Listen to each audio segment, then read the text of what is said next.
Jean começou a contar outra piada. Jonas o interrompeu. Senhor, me perdoe se sou rude, mas creio que o senhor me chamou aqui para falar sobre o devorador de pecados, como o senhor mesmo chamou, e gostaria de saber do que se trata afinal. Terminou o drink, o semblante agora carregado de seriedade, ajeitou os óculos no rosto rechonchudo. Conhece alguma coisa sobre a Bíblia, detetive? Jonas cerrou os dentes. Arrependeu-se de estar ali. Jean começaria a falar de suas teorias sobre Deus. Especular sobre o caráter religioso dos assassinatos, novidade nenhuma. Alguma coisa, respondeu em tom agressivo. Sabe quem é Melquisedeque? Melquisedeque, rei de Salém. O homem enigmático que abençoou o personagem bíblico Abraão após sua guerra contra reis inimigos. No Novo Testamento, Jesus Cristo é apresentado como sumo sacerdote da ordem de Melquisedeque. Jonas sabia bem do que ele falava. Sei por quê, respondeu ainda mais ríspido, irritado com a aparente tentativa de Jean de rodear o assunto. Queria chegar logo ao ponto que lhe interessava. Se Jean tinha algo a dizer, que dissesse sem rodeios ou elucubrações acadêmicas.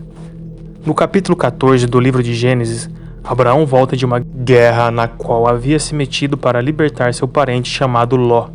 No caminho de volta, Melquisedeque aparece, nomeado pela escritura de sacerdote do Deus Altíssimo. Ele oferece pão e vinho a Abraão. Em troca, Abraão lhe dá o dízimo de todos os despojos da guerra. Senhor Jean, meu tempo é precioso. Onde o senhor quer chegar? Interrompeu agressivamente. Jean suspirou profundamente. Parecia incapaz de falar sem rodeios e prólogos. O pão e o vinho são os elementos da Eucaristia. Representam tanto a remoção dos pecados pelo sacrifício de Cristo, que é novamente apresentado na missa em favor da comunidade, como também o próprio Cristo presente em mistério, renovando a vida dos crentes para o dia da ressurreição. Eu fui um seminarista, seu palhaço arrogante, quis gritar, mas se conteve. Jean parecia querer, finalmente, chegar em algum lugar. Melquisedeque estava ali para remover os pecados de Abraão e para alimentá-lo com a vitalidade de um mundo novo, um que seria estabelecido por meio daquela aliança. Novo mundo, tema da tese de Jean. Aquilo era mais do que Jonas estava disposto a escutar. O senhor acha que eu não tenho nada mais importante para fazer, senhor Jean? Acha que tenho tempo de ficar aqui escutando seus devaneios? Esbravejou Jonas. Levantando-se, Jean também ficou de pé, tentando acalmá-lo e fazê-lo ouvir o que ainda tinha a dizer. Detetive, por favor, ouça-me. Será que a penitência e a contrição são os únicos caminhos de Deus? Será que ele não tem outros meios de lidar com a nossa crueldade que estão além da nossa compreensão e dos sacramentos da igreja? Jonas meneou a cabeça, enfurecido. Não conseguia entender. Pense, detetive. Abraão foi chamado para deixar sua terra no intuito de abençoar as famílias todas da terra, mas agora se tornava um matador numa guerra travada para salvar o parente que ele trouxera consigo contra essa mesma ordem divina. Como poderia esse homem ser o príncipe do povo de Deus? Jonas virou-se para ele, profundamente irritado. Senhor, pela última vez, estou cansado de conversas irracionais como essa. Se o senhor tem algo a dizer, sugiro que o faça agora. Jean sentou-se e suspirou. Detetive, Melquisedeque era um devorador de pecados. Sua missão não era endereçada aos crentes, mas aos incrédulos e impenitentes. Jonas sentou outra vez, tentando entender onde ele queria chegar. Devoradores de pecados são vistos em muitas culturas. Entre alguns índios americanos, sacerdotes recebem este título. Quando um membro da tribo morre, seu coração é removido e substituído por frutas. O sacerdote as come.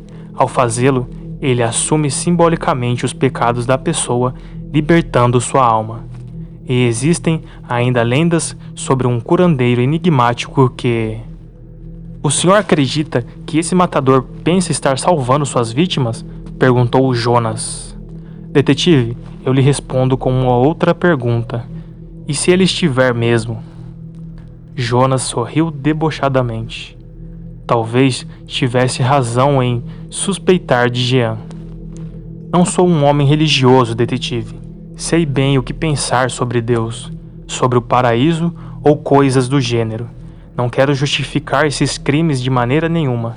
Mas pense, se esse assassino tem o poder de tornar homens aceitáveis diante de Deus, sem a mediação que a Igreja reivindica há séculos, quais seriam as implicações?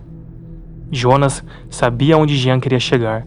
Era óbvio que distorcia os fatos e interpretações bíblicas a fim de apontar sua artilharia contra a Igreja. Seu raciocínio falha num ponto, Sr. Jean. O Novo Testamento apresenta Jesus como sacerdote eterno mediante a ressurreição. Mesmo que essa teoria pudesse estar correta, ele seria o último sacerdote da ordem de Melquisedeque. Não haveria necessidade de novos sacerdotes, pois o sacerdote Cristo é imortal, despejou Jonas, triunfante. Jean calou-se por alguns instantes. Parecia ter sido ferido em sua tese num ponto vital. Exato, o sacerdócio acabou, disse por fim, como que recuperando sua força. O último sacerdote selou as portas da ordem para sempre em sua ressurreição. O mundo ocidental crê que Jesus é o Salvador do mundo sem reservas. São Paulo afirma que sua morte aconteceu na plenitude dos tempos, dando a entender que não há mais necessidade de purificação ou perdão de pecados. Fez uma pausa para concatenar as ideias. Em seguida continuou. Mas, e se alguma coisa desse errado? Se a ordem natural das coisas fosse embaralhada de modo que um outro sacerdote viesse ao mundo oferecendo salvação, mas não à espécie humana, oferecendo redenção àqueles que nem ao menos querem ser salvos, subtraindo a necessidade da fé ou mesmo da Igreja.